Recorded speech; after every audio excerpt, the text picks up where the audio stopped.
You have no clue how excited I am to bring this series back. I definitely want to play a lot more and give you guys some insight onto IQ, so today's main focus is how to become a playmaker.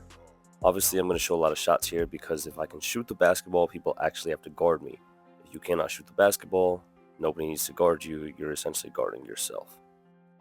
Pro tip, if you're a good shooter, you should become a really good screener because that's going to open you up for a lot of opportunities. I promise you, I set a lot more screens to shoot than people actually set for me, and it helps me get open a lot. But now let's get on to some playmaking stuff. So, first and foremost, I love to pass the ball. I actually really enjoy passing the ball anytime someone's cutting. Oftentimes, I'm going to look to find them and just give it to them just to reward them for their hard cut because I want to encourage them to continue doing so. If we got a mouse in the house, I'm going to throw it inside. But this is not necessarily playmaking. Like, yes, I am passing the ball really well and I am getting some assists.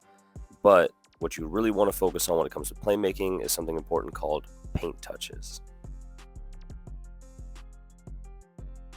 What paint touches are essentially is when you can get your feet inside the paint, just like so. So you see my feet touch the paint, then I kick it out. And a lot of these examples, you're going to see my feet get to the paint, and then I'm going to make my decision from there.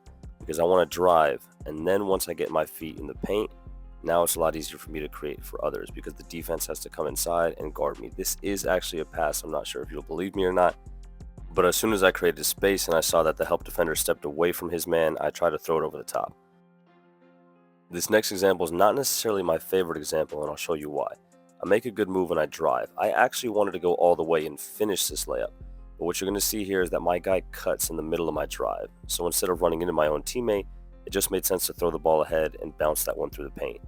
Now, he did make a good decision to go ahead and kick it out again since all the defense came inside. We missed it, but still an overall great shot for us. Here again, you're going to see me drive, and as soon as I see the help defender come over, I know that someone has to be open. So I quickly identify where the help came from, and usually that's the guy that's going to be open. Here's this same example. What I want you to see is how quickly I am looking to the middle of the floor.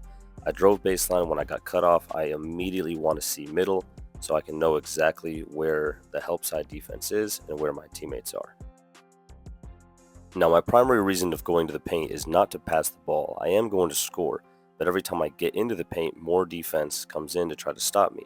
So when the help comes in, I then need to make a decision. Do I pull up for the mid-range? Do I retreat and back out? Do I pass the ball? What options do I have from there?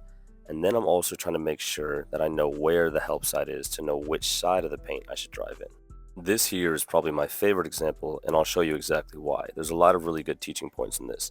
What I notice here is that the defender on the right side starts to creep in, so I see that it makes more sense to go left. I fake right, I go left. The defender tries to hand check me, I swipe their arm off, I split the gap, and then I finish on the right side because the third help defender was overplaying the left side finish.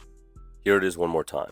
So I see the help side defender creep over to the inside, makes more sense to drive left. Fake right, go between. On the hand check, watch me swipe his arm up, and then I'm going to split the gap by pushing more towards the middle so I can separate even more from that secondary help. The third guy in help overplays the left side, so I cut off my guy and finish on the right. Everything will stem from your paint touches. Here you're going to see paint touch into a pull-up, then you'll see paint touch all the way to the basket, and then you'll see paint touch into different decisions as well. But once I can get my feet in the paint and be strong with the ball, keep my head on a swivel, I can understand if I need to continue going or if I need to pull it out, and based on where the defense is. Like they're in the middle, so I just go to the outside. For instance, in this example, most of the time I would shoot this, but because the game just started, I wanted to drive inside first. The help side comes in, I separate to the outside, and I'm hoping to get something better, which I did. I got enough separation to shoot it. Again, I drive inside.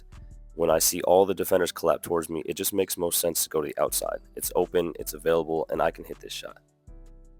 If you guys really enjoy this series, I hope to bring it back. I know it's been a long time since I've done it, but I really enjoy it myself as well. But if you do, smash that like button, let me know down below in the comments, and make sure to hit that subscribe and notification bells, and I'll catch you guys in the next one.